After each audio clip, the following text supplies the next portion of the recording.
Hello, digital warriors, and welcome back to the Forge of Unicorn podcast. Today I'm very excited. With us, we have a special guest, Nicolás Bañados. Nicolás is a special guest because he's not the canonical IT investor. Nicolás, as a founder of the Galgo Capital, he has a portfolio that is very, very peculiar. But we will discuss in the nitty-gritty details about this with Nicolás in a while. And so, without further ado, Nicolás, welcome with us. Thank you very much, Michele. Happy to be here with you today. Happy as well, because with you it will be a very excited discussion today, because with Nicolás we will have two examples of reality, not IT driven, where all the theories about high performing environment are really applying. And so for start comparison, we will see why also in fields that seems to be disconnected from IT, we can learn a lot. So, Nicolás, can you present yourself to the audience? Because your story is pretty intrigued to me. Yeah, thank you, Michele. Yes, I've been working in investments for all my professional life, starting in doing private equity in a family offices for 18 years.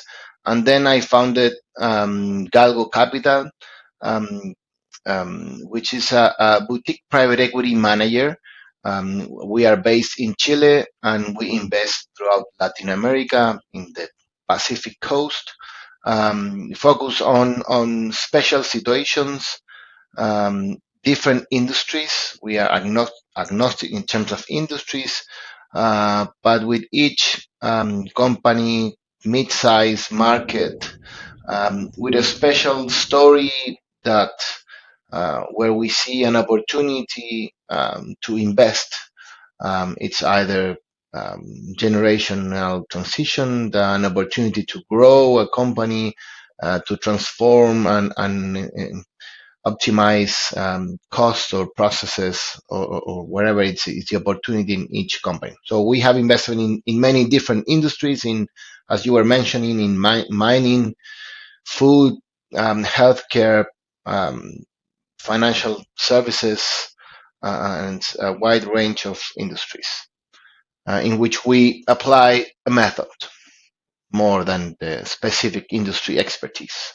And this is what indeed is intriguing me. Because when we were setting the podcast and we were discussing, we arrived to a point that was the Eureka moment. Because we realized that what you do in your fast food chain and in your mining companies is really, really connected to what we are observing and talking since long time ago about a high performing environment, especially related to the socio-technical system.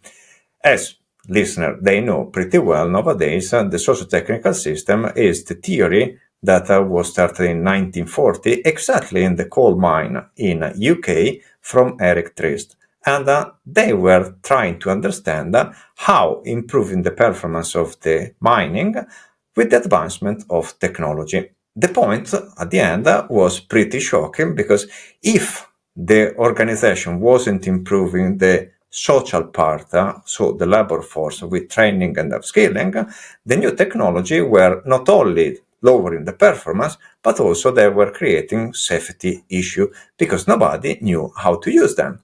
And now we have a mining field where IT got really deep, because I don't believe that in your company you have any more people that they put the booth a pickaxe and then they go in the mining site to dig the rocks. Or am I wrong, Nicholas? Yes, no, that is true. You're right. It's we are in the case of the mining companies, we are not a technology company, but we try to use technology as much as we can, and we can use it in different stages of the production process. Starting very early in exploration, there is a lot of opportunities to use the technology, and particularly analyzing big amounts of data to explore and find new resources. There are lots of opportunities there, and use intelligently all the information that it's produced by the exploration teams. And then when you move to production, as you were mentioning in the coal mines in the past, there was a lot of manual processes that today had been more, but that are using more technology.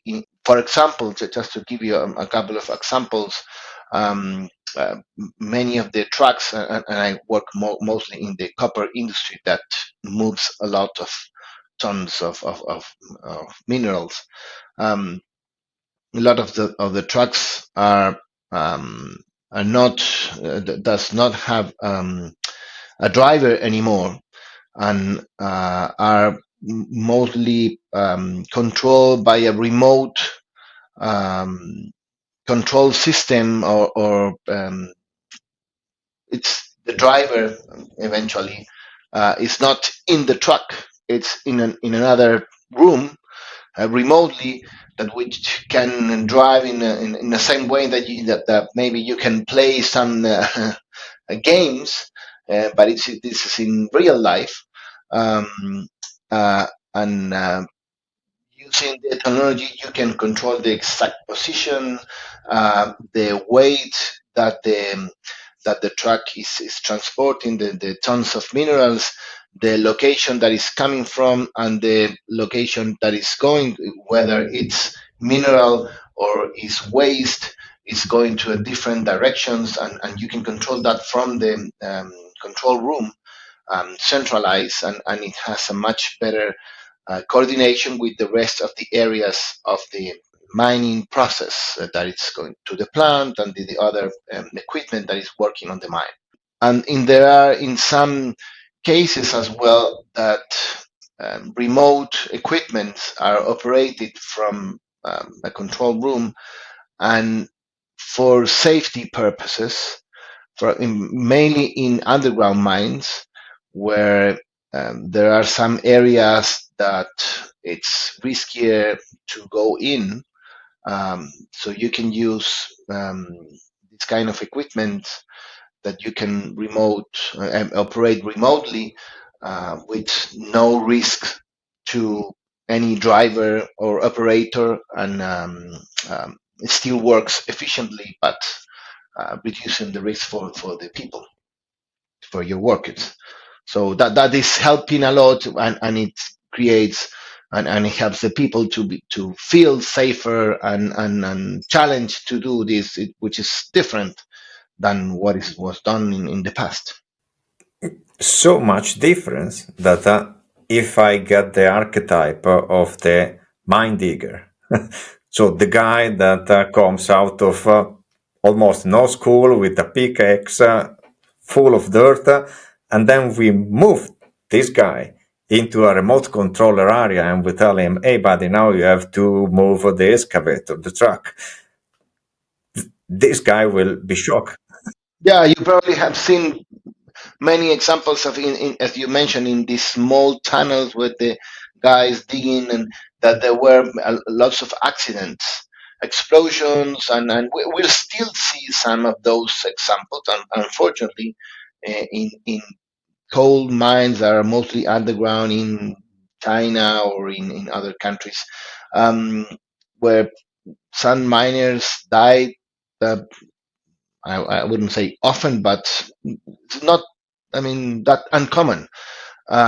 So with using this kind of technology, you can reduce to 99% of the these kind of problems. There is always some level of risk, but it's really, really minor. Yes, absolutely. But to achieve these results, the guy that was digging in the mine with the pickaxe from 20 years ago, for instance, now if we relocate in time this guy in a controller room, he will be completely lost because he doesn't have any training to work in the new way of working. And this is an important aspect that I would like to deep dive with you, because a lot of organizations, they are not capable to understand the speed of change, especially in IT. In IT, we have a speed of change that start to become, I want to say, the really stark contrast with the adjective hypersonic. It's not hypersonic because it's not a meter a second, but the speed that now digital disruption start to have is less than 10 years. It start to become something that organizations are not even able anymore to react. So, in an industry like mining, how can you describe this process from pickaxe and manual labor force to now that we have almost everything automated? I guess it was a transformation that wasn't the snap of a finger. So went through a lot of training, improvement. So Yeah, yeah, it continues to happen. Of course, it hasn't ended, but it has taken a lot of time, not for the industry as a whole, internationally, um, to train people to move from the old mining, as you were mentioning, digging in tunnels, getting the minerals, to the most automated processes. So it requires training uh, in universities, even schools, uh, that go through a process, and I would say most of the training, it has to happens inside. So in the field, it's very difficult to train in university or a laboratory, these kind of things. It has to happen in the mine. I mean, in the control room, in the like everything. But in this case, when in mining, there is in some way the mistakes are very expensive because you are moving big equipments, big amounts of tons and everything. So it's a low process, and it happens a lot. In some way, your master or your godfather within the company that trains some young person, and it goes through the process through time, and then you can continue alone, trying maybe some small equipments and then moving into more complex tasks. So that takes time for a company and takes time for the industry, because it also happens that maybe some smaller or mid-sized companies, and it happens to us in my case, that I'm more focusing mid-sized company, that when you train people, it's very common that maybe comes a bigger company and takes that person, that people that are already trained out, and they are able to pay a much better salaries. And so it's very difficult to compete with that. So it's important to, when you're training, to create a culture, and to motivate people to stay. Of course, that's a challenge. After training, then you have to um, give them, I mean, some a good reason to stay in your company. what you just said touched three important pillars in the discussion here that are amazing, and I would like to deep dive. So, the first one is university and the inability of the actual academic system to train labor force, modern labor force, and then we will go through this. Then the second point is being able to do it on site. So you have to be with your in-house talent farm. And the third point is when you do that, they can go to another company because they now are upskilled to a point that they start to become precious resource for the market. And so you need something more than a wage to keep them in. So these 3 points now I would love to deep dive with you, because absolutely I observe, and I was discussing with some university this week as well, that for instance, their program to teach people to coexist with AI they are far behind to what the market is requiring. And for them to adapt, they will at least require to arrive at the beginning of the next academic year. And now it will arrive academic year 25-26, so almost 4 years after that ChatGPT released the first version of ChatGPT. So the academic system seems to be at least, let's say, 5 years in delay with the market. But 5 years are the average time nowadays in IT to a new digital disruption. So in 5 years, most probably we will see the quantum being publicly available with a price that is compatible with not only research institute, but even big companies or mid-sized company. So the first problem is affect the inability worldwide of the academic system to react to the digital disruption. So the second is everybody in the field has to fill this gap with in-house training. That is, to me, nothing different than what our ancestors they were doing in a normal craftsmanship chain.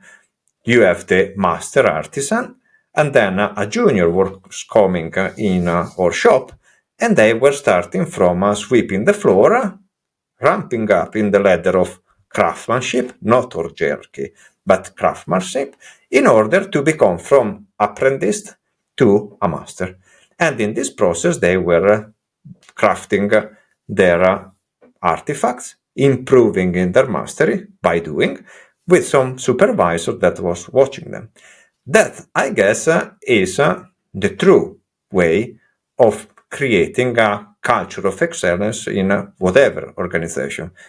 That I believe is the same that most probably you have put in place also in your fast food chain, because this was also something intriguing that we were discussing.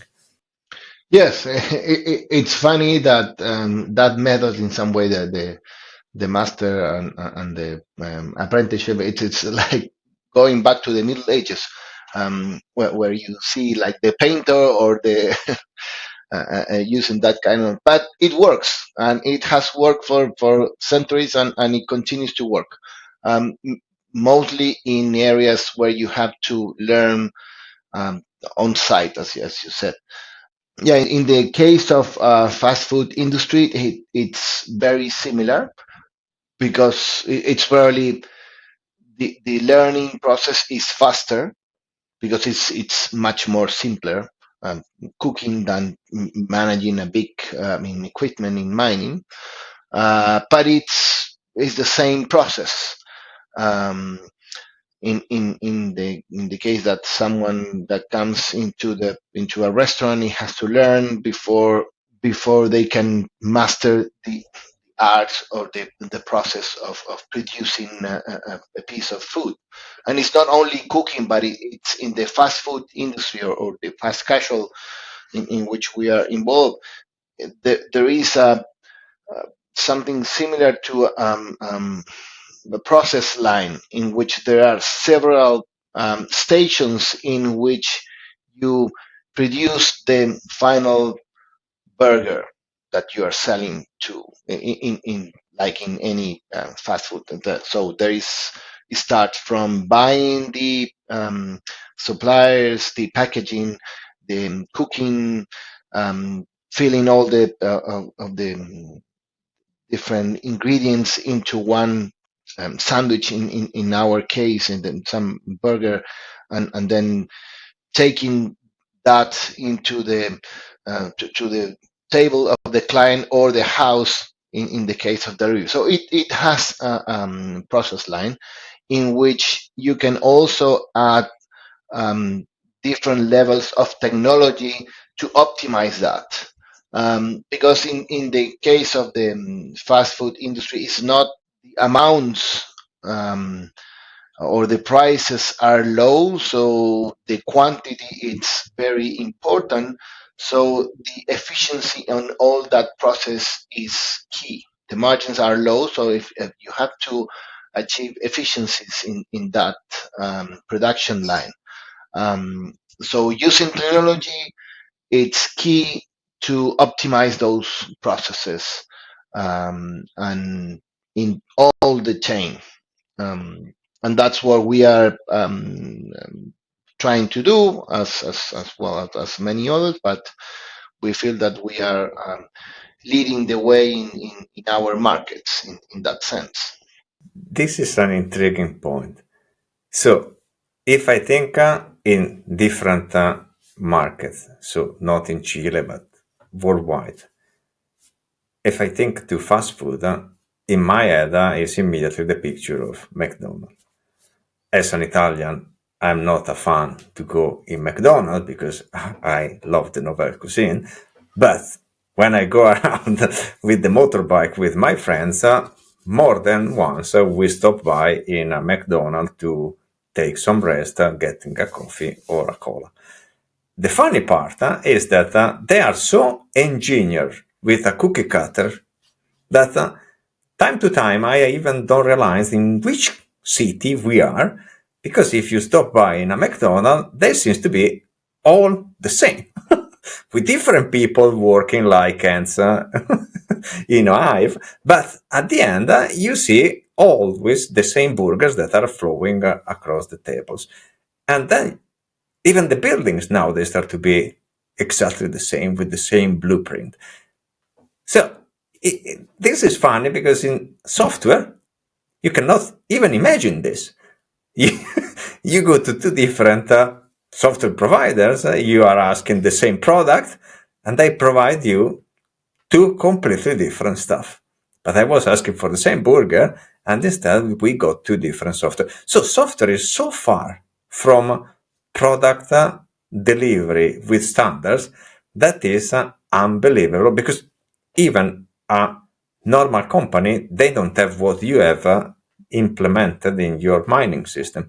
So a in-house training center that is upskilling people to go on the field, because otherwise they don't know how to operate a remote control truck or excavator. They don't know how to be in safety. They can create armor as money, but also as life. In software, the general organization is keeping people from the market of the university, and then, like a node of developers, go and code like there is no tomorrow. Is this scary when you look at your investment and you see this stark dichotomy between a real industry and software? Yeah, well, I mean, we don't invest in software itself. So what we do is we use technology or software to improve, let's say, traditional industries like quick service restaurants, like McDonald's. So we will, of course, if you come to Chile to ride your motorbike, we'll invite you to go to our restaurants, and you will see the unique experience that you will have. I hope it's going to be much better than going to McDonald's. But but in that case, for example, you can have the same product. We sell the same sandwich, the same burger, but it's a complete different experience in each case, because it's not only the product that you are buying, you are buying a whole different, it's the stage where is your the air, the music, the smell of the place, of course the product, the packaging, the way that you order your food. For example, we are recently implemented a new software that with artificial intelligence, using WhatsApp, helps people to make their orders.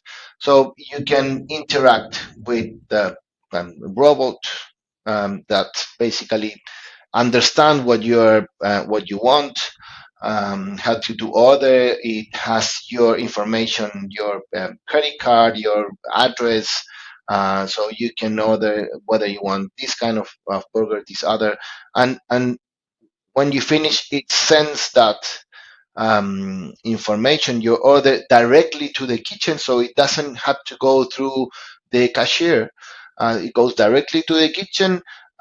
Somebody will prepare it, and then you can just either wait in your home and receive it, or go to the table, or wait in your table and someone will take it to your place. So even with the same product, that kind of experience is much different. So that's how we use the software to give the client a different experience buying the same product in some way. But it's not the same because the product is the whole group of different products, but it's the same burger, but it's a different product. You see, um, so it's investing in the software in that way. So using the software to foster enhance the traditional industries into a different level. And this confirms the trend that we indeed are observing, that software is a topping, let's say, of traditional product or services. And done it properly can enhance value, can enhance the user experience as you just described, because you have a experience that is holistic. You are chatting with your chatbot from the phone, and suddenly you have your magic burger in front of you in a full ambience and atmosphere of traditional Chile, and you enjoy and you chill with your beer and your burger. But this is what I call typically topping of the service. So you are enhancing the user and customer experience through software. And this is something that I see is working. But what is behind the stage, that is something that we observe working with software industry, is that when you go in the software industry and you ask them about their process of working, we are astonished to see that nobody knows which are the engineering mastery that they should have in order to provide software that is reliable. And failures at this level that can be really impossible to unnotice, we can showcase, for instance, the latest Volkswagen disaster, that they are not able to deliver software, so the electric vehicle revolution was stuck. And they have to invest a lot of millions in buying Rivian because their subsidiary Cariad wasn't able to deliver anything. This ended up in two factories in Germany that they were shut down. A lot of people lay off, and users pissed off because their electric vehicle, they have so many bugs that in the infotainment and in the overall usage of the car was more in the dealer under service than on the road. This is what we are observing, and it seems to me, and this is something that I want to deep dive with you, that in traditional industry you use the software under specific boundaries of safety. Isn't this the way how you embrace software? Because to me, what you describe is you go, you ask for a specific topping feature on top of your portfolio, enhanced through software, but you don't let software taking over the business. It depends a bit on the industries whether you can. I mean, in some way, the cost of mistakes. In for example, in mining, mistakes are very expensive. In fast food industry, probably are not that expensive. Of course, depending on what kind of mistakes. So in some industries, and there are sort of different examples, but I would say mining and fast food industry are probably in the two different ends of the limits. So in the case of mining, and miners are reluctant to try a lot of new technologies because they are very cautious about that. But in other industries like fast food, it's in some way it's simple to try alternatives, different opportunities. Maybe some people might come and say, "Oh, why don't you try this?" For example, the case that I told you about, this AI WhatsApp to make orders. We are just trying that. It was made about a month ago, and we'll see if it works and if the people like it. If it doesn't work, then it's we're not losing much. It's yeah, and we may lose some orders, but it's not a big deal. And maybe we will try something else, and we will continue be trying different things until it works. In the case of mining, it's more difficult because if you don't try, if something doesn't work, it might affect your complete production lines, and changes takes many years. So in this traditional industry, it's hard to say that it's going to be the software that drives your operations. I don't think that you have to invest in technology for the sake of having technology like AI, or everybody is talking about AI, and some people say, okay, we have to implement AI in our company, like, but for what? Like, if you don't have a purpose of something that you want to improve or change, then you're losing your efforts. So our philosophy is that, of course, we want to use as much technology as we can, but with the purpose of doing something, either uh, make processes more efficient, make the people more productive, or give a benefit to the clients or something, but it's just not just for the sake of doing it. So I think that's very important, and that's in today's world where everybody is trying to do more technology, and you see all these technology companies that are sold for hundreds of millions, they're just doing technology unless it has something useful to do. In my opinion, it's not very productive. Um, at least in my world, the traditional industries. But we evolved to traditional industry. So, and this is an interesting aspect because from what you just said, the risk of ordering a hamburger or losing the order of an hamburger is not that big. Okay, some bugs, and we are okay. The risk that the software is putting the wrong ingredients maybe is a bit higher because if somebody that has an allergy gets a sandwich with some allergic ingredients, maybe somebody can go to the hospital and we need to go into the ER. But still, we didn't kill anybody. On mining, instead, I believe that the cost of a gigantic truck remote controlled is several millions probably. Or, I mean, not millions, but you can kill people, because if the truck lose its way, it can. I mean, these are really big trucks, and there was a.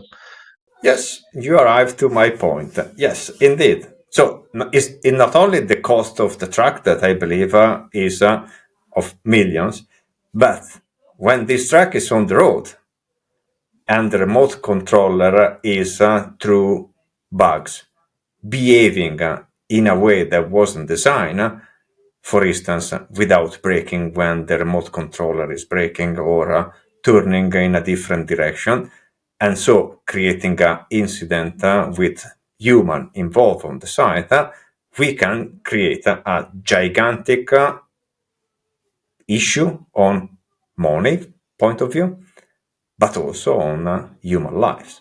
So the kind of quality from a chatbot to a remote control truck are absolutely totally different. And due to the issues and risk connected to the use of software on the remote control truck, the quality on this kind of software needs to be absolutely different than a chatbot. And on this, I am totally with you.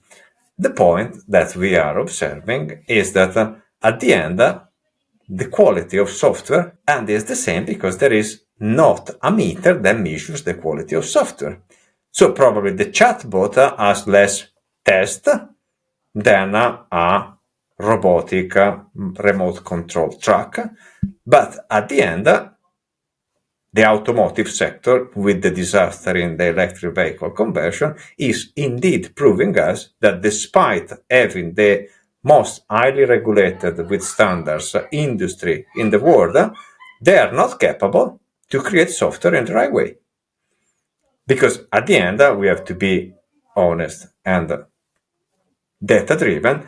Besides Tesla, the other competitors, all the industry car manufacturer, they are not able to keep up with the electric vehicle. Not in technology, neither in software.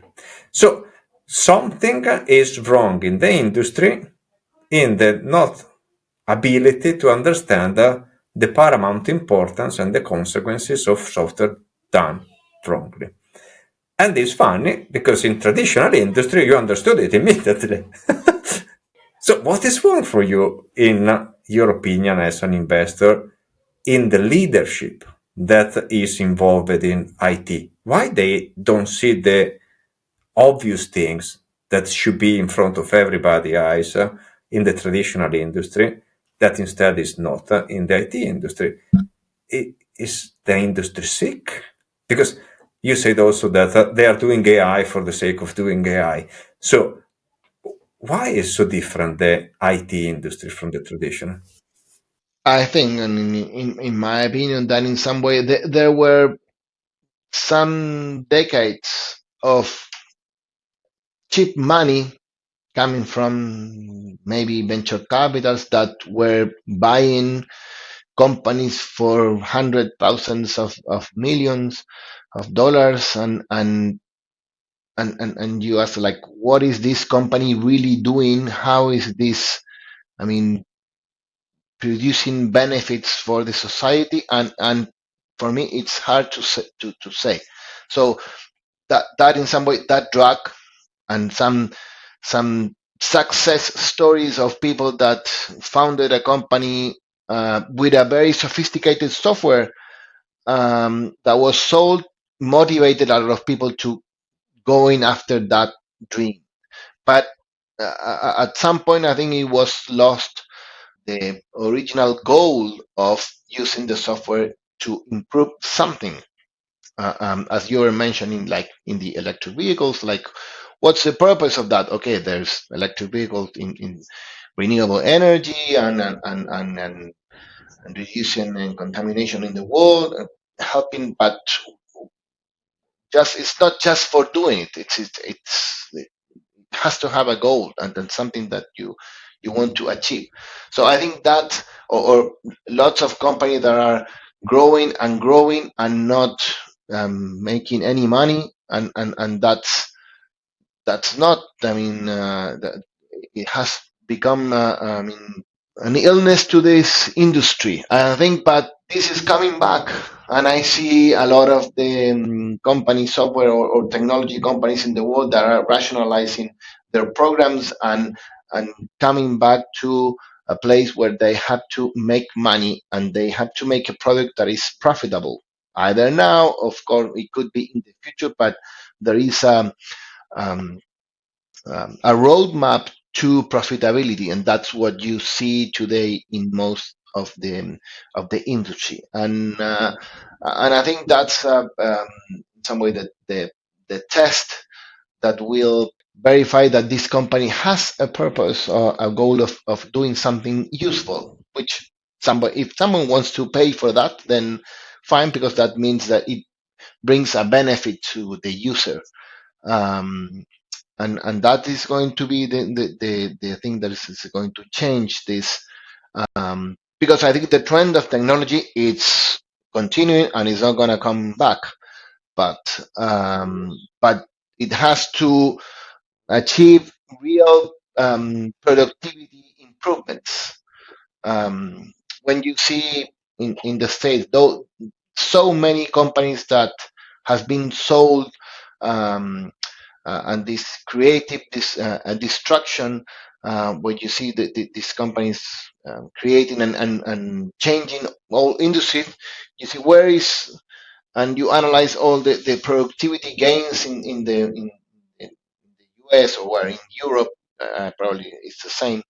I don't see those numbers that don't add up, in my opinion, because where is all the productivity at the end? It has to become real goods that can be consumed by real people. So where are all those productivity gains? I think some there are some gains, but some of those are lost in the process. So I think the focus on real productivity gains is going to drive the technology industry again back to the basics, back to what it was before, um, to what it was the industrial revolution in the 18th century. It's same way that of course, it produced some um, misadjustments at the beginning, but then, of course, it produced some benefits to the world. And I think in the technology industry, it's going to happen the same. It's happening today. Yes, I love what you just said because it recalls to me the idea of purpose-driven organizations. So, if an organization doesn't have an identity that is behind a purpose to serve a customer in order to provide the best product or service in some niche market, it means that the organization is there only for profitability. That is not enough.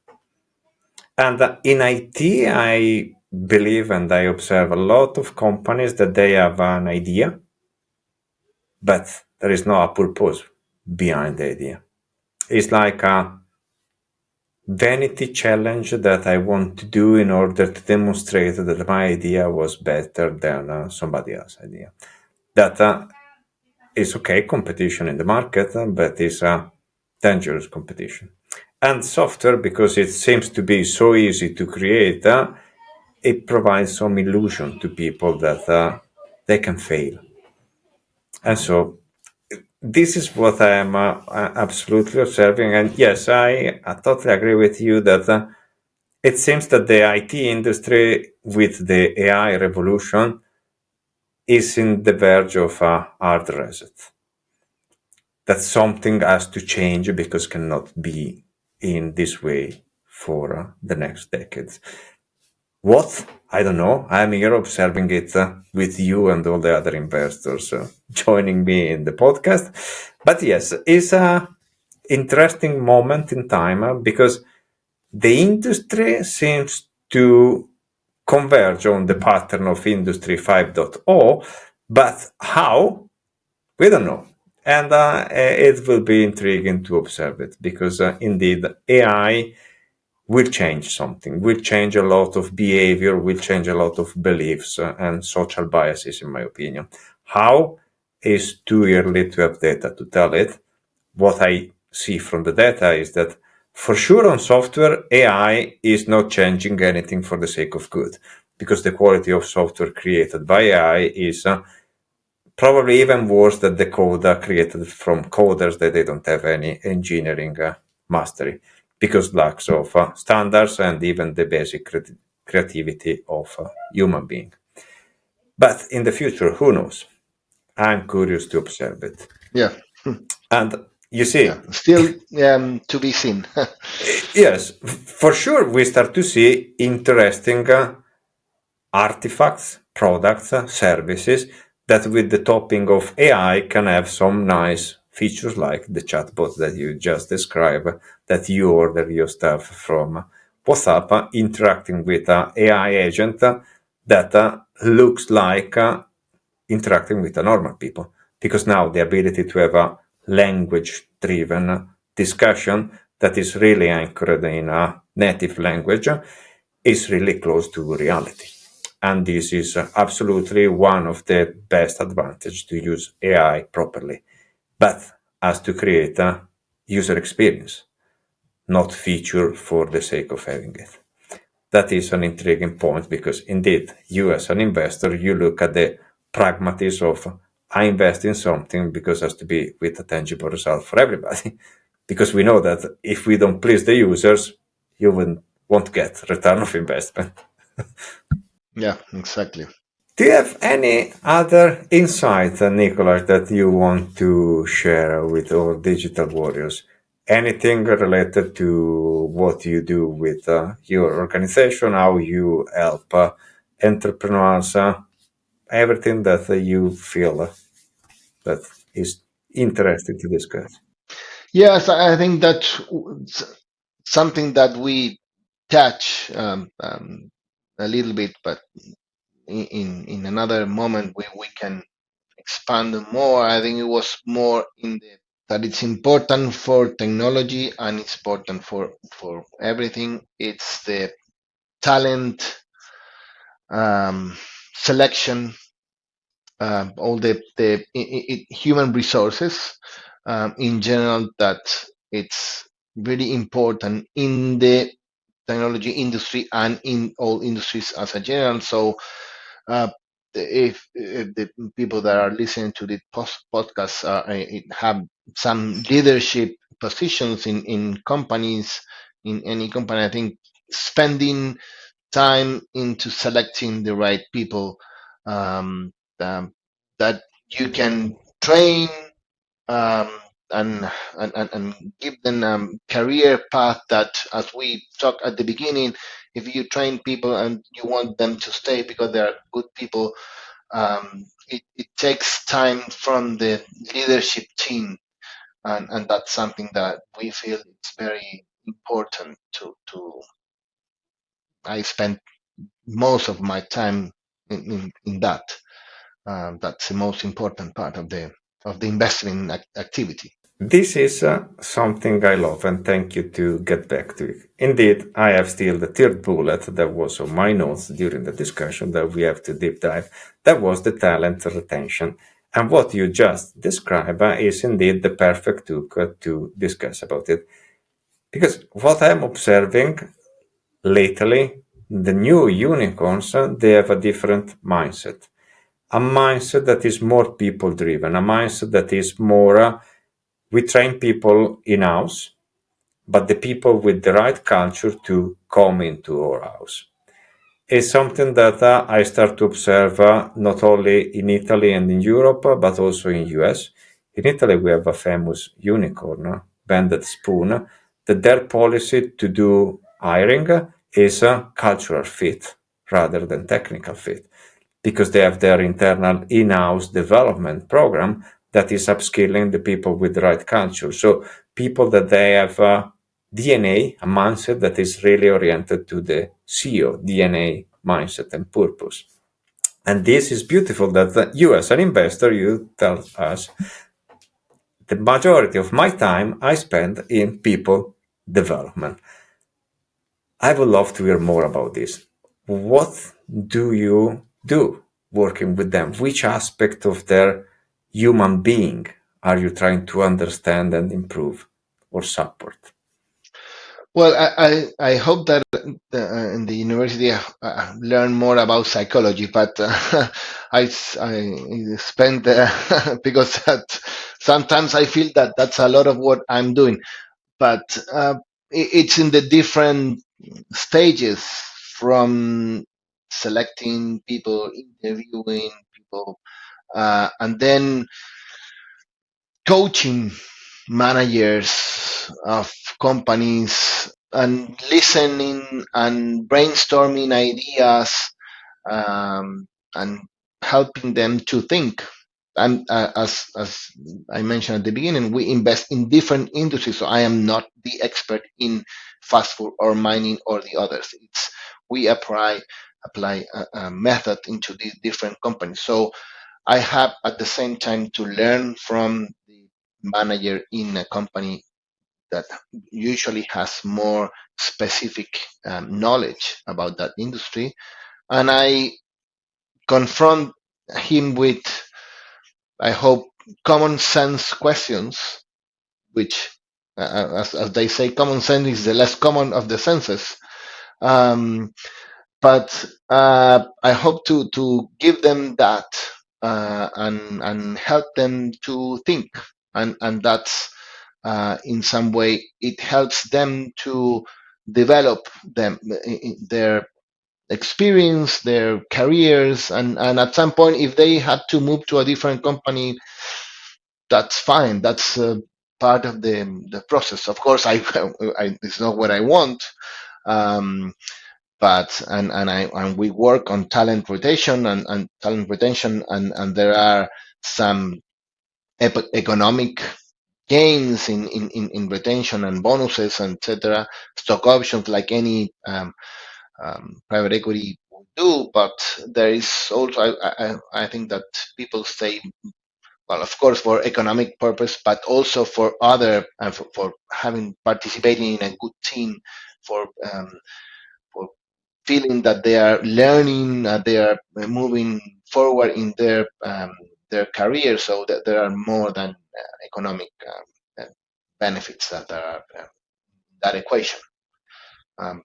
So there is no formula here, but spending time with the people, and it helps to understand what's the driver in each company. I, I guess there is no formula here is reductive of what you are doing. I guess that what you are doing is under the formula of coaching, probably even under the formula of behavioral psychology. As you said, I've loved that I have studied more at the university about psychology. Are the last 25 years that I'm studying after my engineering master degree on psychology, behavioral psychology, and neuroscience. Everything started for a pure coincidence, training people as judo and jiu-jitsu trainer, because the Olympic Italian team asked us, hey, we need to improve how we train people using the latest discovery of neuroscience. This was for luck. After that, I developed a interest in neuroscience and behavioral psychology. And I would like to say that what you are doing is indeed under this umbrella. And is one of the aspects that I am observing lately in these companies that are purpose driven, where you have a leadership that is capable with the right system like OKRs to frame the vision and the purpose of the company in tangible actions for the people that are belonging to this brand. You develop a sort of family mood. And the retention of the people is natural because they belong to something bigger than themselves. They belong to a community, they belong to a brand, they belong to a sort of social family that, with the right incentive to support their life, is creating a loyalty that goes beyond warming up the chair to get the wage at the end of the month. So what you are doing is indeed one of the most intriguing job, in my opinion. That is the job of a coach. and Yeah. and chapeau to do that as an investor. This showcases how deep you go beyond the pure economical and financial KPI. Yeah, yeah, that's the most difficult part of the job. I guess also the most rewarding. Yes, yes, as well. Yeah. Good. Nicholas. So I guess that the last topic, if we want to discuss a bit more, is retention, HR, modern HR, how leaders they should stop to have traditional HR and performance review and having something different. In all your experience as a coach and investor, investing in multiple industry, have you understood something that is your secret weapon to help people to get out of the canonical hiring and HR to elevate human potential in a company and happiness? Well, not sure if there is a formula, but as you said, I think being close to people, um, and trying to understand their needs, not only from a company point of view, but from a personal or complete point of view, because your employee is not only the manager here, it's the manager and the person that goes back to home, that it has some hobbies and and it's complete only one person. You cannot separate. Okay, this is the person when you work, and this is the person when you go home. So it's important to understand the whole person, what their interests and what they need, and also challenge them to grow and to do more difficult things, solve problems,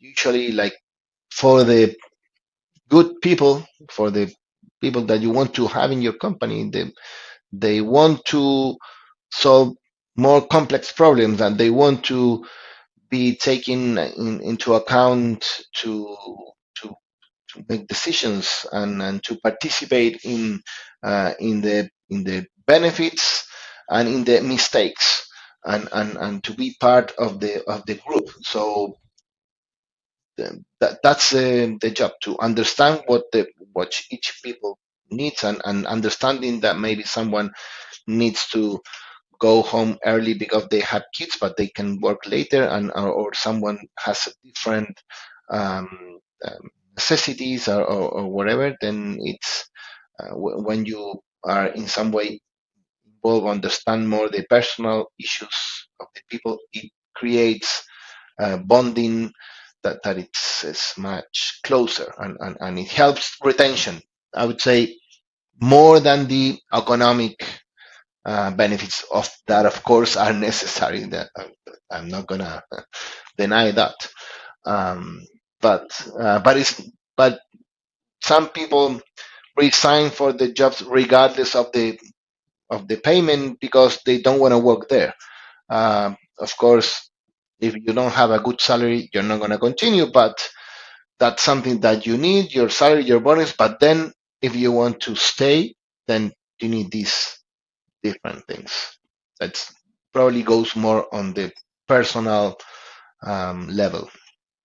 I am observing honestly in the last decade probably that leadership they started to become more aware of the fact that the organization is human centric. In the past there was this idea that an organization was its brand. Now organization understand that without the people they are nothing more than a brand on a stamp. So leadership, they start to be more aware about the care that the people need, the appreciation that the people require in order to get motivated, to get stretched, because it's a journey that they need to do together. So employee need to be stretched because the technology is evolving, and so the way of working is in perpetual change. So they cannot work like in the old days. And to do that, you need care for them, you need support, you need appreciation, you need stimulation. So this stuff, they start to become finally more as a norm, I would say. In the past was as an exception. As one friend, Alex Teb, he told me something really intriguing. The most precious asset in your organization are your working assets, the people that you have inside. Without them, you don't have nothing more than an empty building. And I guess that what you just said is indeed the most important lesson for the leaders out there, or digital warriors fighting the digital disruption. Good, Nicholas. Do you have anything else that you want to add at this lovely discussion?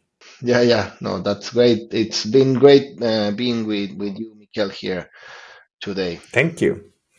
And so, guys, if you are especially in the South America side of the world, you know who to ping. Nicholas. Nicholas, I hope that our digital warriors have enjoyed our lovely discussion, that some of them, that they feel to become entrepreneurs, or they want some investor that is also a coach, they ping you. I would be more than delighted to hear their story in the future. For the moment, I want to really thank you for the discussion, and see you soon. Maybe, who knows, in Chile, in your fast food, eating some nice burger.